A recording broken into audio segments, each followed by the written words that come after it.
Caros ouvintes, eu sou o Dr. Rui Mercúrio. São 21h30 desta quarta-feira, dia 7 de maio de 2014. Aqui estamos mais uma vez para celebrar saúde através das ondas milagrosas da Rádio Mundial. Boa noite. Muito bem, nós aqui tentamos uma aproximação muito difícil, né? É a aproximação entre a ciência e o reino espiritual, né?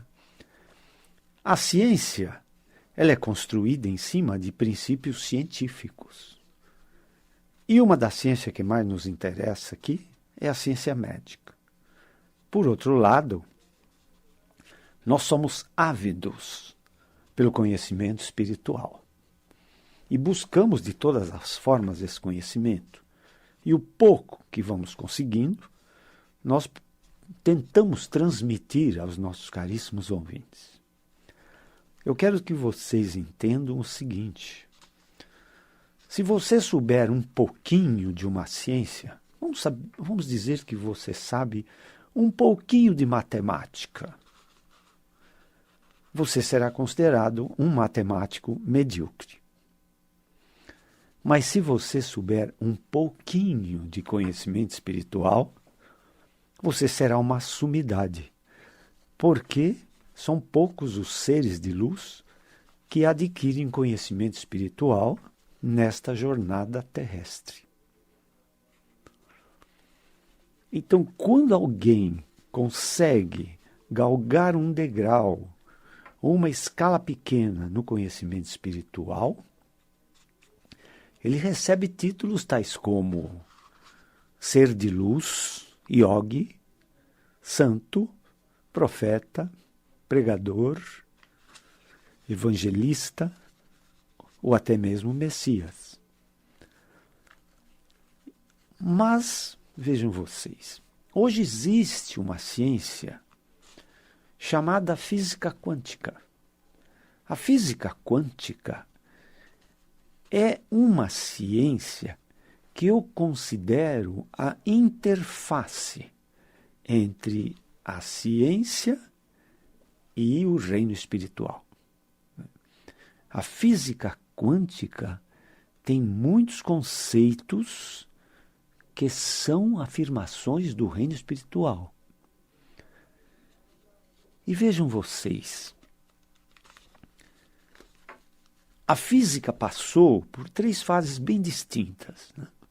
Primeiro foi a física de Newton, Isaac Newton, que é a física tradicional, distância, velocidade, força, trabalho. Eu chamaria de a física linear, né? É a mais simples, é a mais capaz de entendimento. Depois veio Einstein, né? E lançou luzes sobre a física e criou uma teoria da relatividade, dizendo que os fenômenos todos eram relativos ao referencial, para o qual tais fenômenos seriam comparados, né? E, finalmente, eu pensei que a física quântica tivesse nascido recentemente. Mas não me enganei. A física quântica já tem muitos anos de vida. E a física quântica tem conceitos incríveis. Haja visto que vários físicos, eles dizem sempre: se você disser que entendeu física quântica, é porque você não entendeu nada. E é exatamente isto que se passa no reino espiritual, né? O reino espiritual, ele pode ser conhecido através de um raciocínio e de sensores espirituais. A ciência médica pode ser conhecida através do raciocínio científico e da construção científica. A construção científica significa um fenômeno que acontece, que é estudado, que se repete, que se transforma, que pode ser medido, e isso é uma ciência, né? Mas hoje, as nossas jornadas de saúde são sempre construídas pelos apelos, perguntas, dúvidas dos nossos caríssimos ouvintes, né? Então hoje nós vamos dedicar essa jornada mais à ciência médica do que propriamente à medicina espiritual. Então, muitos perguntam assim, quem é o Dr. Rui Mercúrio, né? A que se propõe, né? Então é o seguinte, Dr. Rui Mercúrio tem uma formação médica pela Universidade Federal de São Paulo, Escola Paulista de Medicina, onde obteve também o título de mestre em doenças do sistema músculo-esquelético. O Dr. Rui Mercúrio dirige 2 clínicas de dor do sistema músculo-esquelético. Uma, também sempre perguntam, você não diz endereço, você não fala telefones, então vamos falar hoje.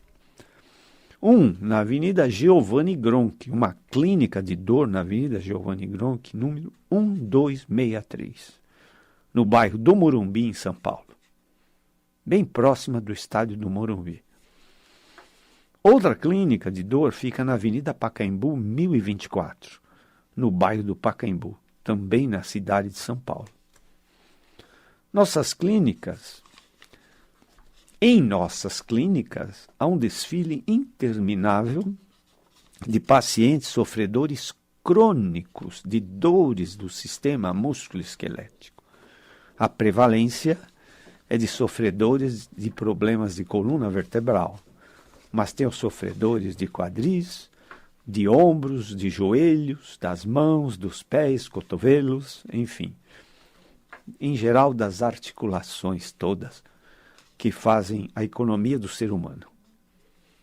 Mas para o lado do sofrimento da coluna vertebral, existem alguns sintomas que são muito marcantes e que nem sempre estão associados ao sofrimento vertebral. Querem ver? Cefaleia. Um dos sintomas mais comuns que afligem 70% a 80% deste planeta podem ter origem em problemas da coluna cervical, do pescoço. E muitas vezes a cefaleia é do tipo enxaqueca ou hemicrânia, também acompanhada de cervicalgia, dor no pescoço, ou até com torcicolos frequentes. Aqui também pode acontecer manifestações de sintomas tais como, além das dores, olha só, o que o problema cervical de coluna pode ser culpado.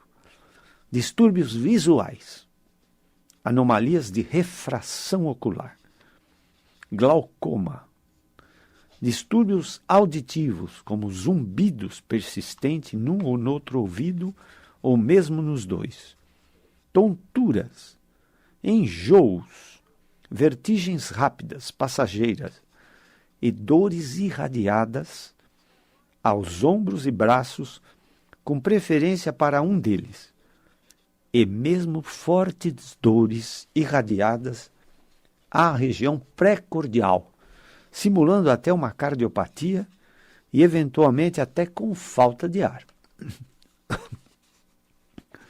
Não tão raro, pode se manifestar uma labirintopatia, labirintite ou labirintose, e aí distúrbios do equilíbrio por vertigens.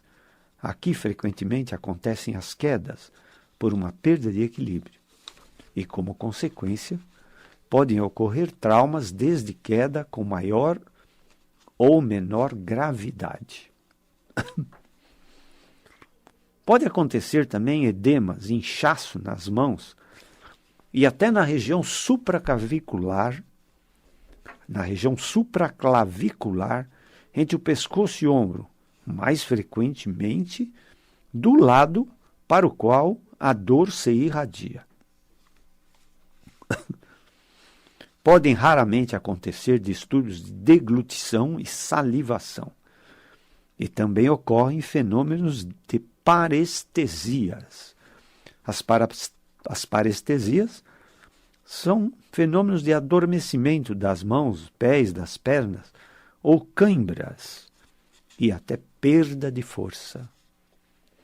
As donas de casa muitas vezes se queixam que ao segurar um copo ele cai da mão, ou um prato ele cai da mão, por perda de força da pinça das mãos. Depois, podem acontecer dores nas costas propriamente dita, na região torácica, através dos nervos intercostais, verdadeiras nevralgias por compressão, até a região anterior torácica, quase sempre preferindo um dos lados, ou irradia para a esquerda ou irradia para a direita. Na sequência, vêm as temíveis e frequentes lombalgias, ou lumbago, dor na região lombar, exclusiva, ou dores que se irradiam ao cóccix, glúteos, à região inguinal, ou até região anterior abdominal. E mais frequente é a irradiação desta dor para as pernas, coxa, joelho, panturrilha. E aqui, frequentemente, com parestesias, adormecimentos das extremidades ou de zonas determinadas da coxa, perna e pés.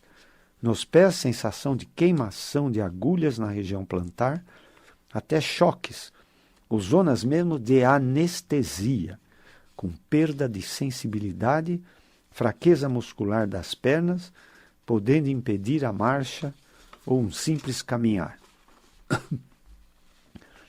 Aqui, como consequência de compressão dos nervos ciáticos, estenose lombar, ou estreitamento do canal lombar, e claudicação neurológica.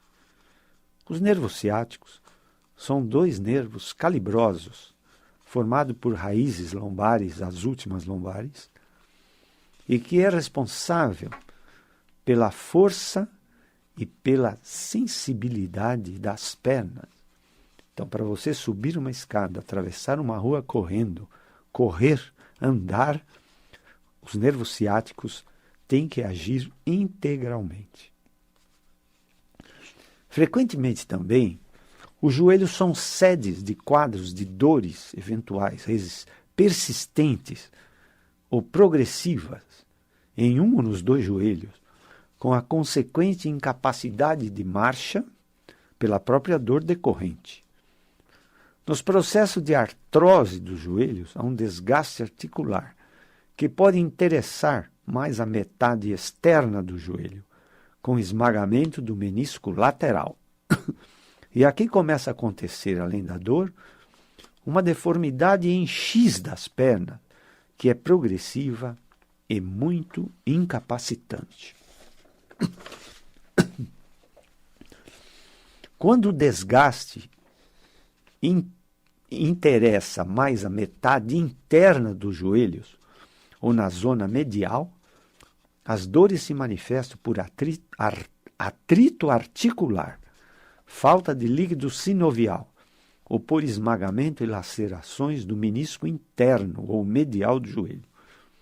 Começa aqui a se instalar uma deformidade, com desalinhamento do membro inferior, com as pernas em arco, conhecidas como perna de cowboy ou dos cavaleiros. Podem acontecer dores nos tornozelos, pés e dedos dos pés ou pododáctilos. Este é o panorama geral de nossas clínicas para responder a questões e curiosidade de vários ouvintes.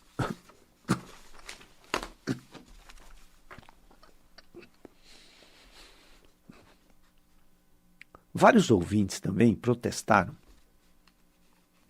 porque sempre aqui divulgamos nossos sites, né? É o www.medicinaespiritual.com.br e o www.ruimercurio.com.br. e as palestras em vídeo no YouTube. E não divulgamos endereço e nem telefone. Então aqui vamos repetir hoje, porque já falamos isso no começo. Uma de nossas clínicas de dor fica no bairro do Morumbi, em São Paulo. Avenida Giovanni Gronchi, 1263. E uma clínica de dor no bairro do Pacaembu, em São Paulo, capital.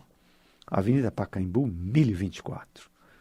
Os telefones são prefixos 11 3744 4007 e 3661 4243. 3744 4007 e 3661 4243. Vamos agora tentar dar noções básicas, como utilidade pública, do sintoma dor e de outras manifestações de sofrimento do sistema músculo-esquelético. Não esqueçam todos que a dor tem forte acento emocional. As emoções mudam o limiar da dor para mais ou para menos. E a própria dor altera as nossas emoções. A dor tem manifestação diferente no sistema músculo-esquelético se é uma dor articular, se é uma dor músculo-tendinosa, ou se é uma dor de nevralgia, uma dor de nervo. Entenderam? É claro que tem sofredores crônicos que ao mesmo tempo apresentam dores originadas das articulações, dos músculos e tendões e também de nervos. O osso propriamente dito, ele não dói. Existe apenas aqui uma sensibilidade na membrana que reveste o osso, chamada de periósteo. As dores articulares, nós já falamos sobre isso, mas com tantas perguntas que chegaram, nós estamos tentando recordar alguns aspectos de jornadas anteriores. As dores articulares, em geral, decorrem de atrito ou agressão da cartilagem articular. Como todos sabem, articulações são as nossas engrenagens, que permitem movimento. Cada articulação tem uma membrana que a envolve toda, protegendo-a, chamada sinóvia, e que a sinóvia também produz o líquido sinovial, que é o lubrificante natural das articulações, diminuindo o atrito e, ao mesmo tempo, faz a nutrição e vitalização das células cartilaginosas, porque estas não têm sangue. Quando o líquido sinovial diminui por alguma razão ou se extingue, as articulações sem lubrificante têm um índice de atrito muito alto, o que provoca o desgaste articular e o desvio do eixo dos ossos unidos por esta articulação. A célula cartilaginosa tem comportamento parecido com as células da epiderme, da pele, quanto à sua formação e descamação. A célula cartilaginosa vai se formando nas metáfises dos ossos, que são a parte óssea imediatamente abaixo da cartilagem. São as células cartilaginosas mais jovens, que vão migrando e amadurecendo até chegarem à superfície articular, substituindo aquelas células que descamaram e foram gastas. Este é um processo contínuo, qualquer que seja a tua idade. Nas pessoas bem jovens e nos atletas, se a produção de líquido sinovial, o líquido articular, é normal, estabelece um equilíbrio entre o que é produzido de cartilagem e o que é gasto pelos movimentos articulares e o que é gasto pelo atrito. Assim, a articulação normal não dói e desempenha seu papel de permitir movimentos sem dor, desde que não seja traumatizada. O grande diferencial da articulação saudável para uma articulação em degeneração é a produção do líquido sinovial. Hoje está em moda na área médica, da ortopedia, da reumatologia, a introdução de substâncias orgânicas semelhantes à cartilagem humana, como a glicosamina e a condroitina, que nós utilizamos largamente em nossa clínica, com injeções ou infiltrações intraarticulares, e isso se tornou uma ferramenta terapêutica importante. As articulações em avançado grau de degeneração ou por um traumatismo que a destroem, podem ser substituídas por próteses, como na coluna com discos sintéticos, nos quadris com prótese de quadril ou nos joelhos com prótese de joelhos. São as próteses articulares convencionais, e em outras articulações são as próteses não convencionais. Mas esse procedimento cirúrgico tem que ser encarado como medida de grande exceção. Também atendemos pacientes com queixas de várias dores músculo-tendinosas. É aquele paciente poliqueixoso que assim refere: dói tudo, doutor? Melhor perguntar onde não dói.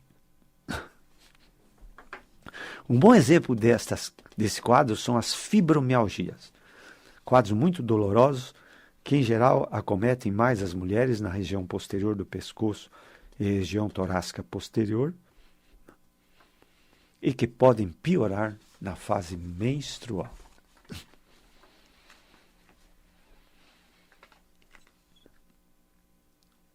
Existem também lesões tendinosas por trauma, evidentemente, traumas musculares, etc.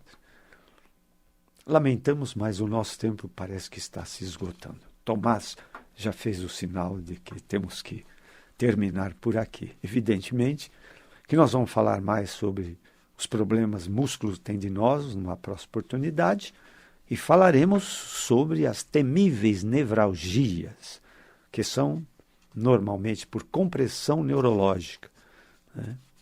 A nevralgia mais pura que você conhece é a dor de dente. Mas as nevralgias são dores terríveis que o paciente quer se livrar delas a qualquer custo. Mas nós falaremos sobre ela na próxima oportunidade, sobre lombalgia, sobre ciática, sobre hérnia de disco. Agradeço toda essa atenção recebida. Tenham todos uma boa noite. Tenham muita saúde e aguardem a nossa próxima jornada na próxima quarta-feira, nas ondas milagrosas da Rádio Mundial, no horário das 21h30. Até lá.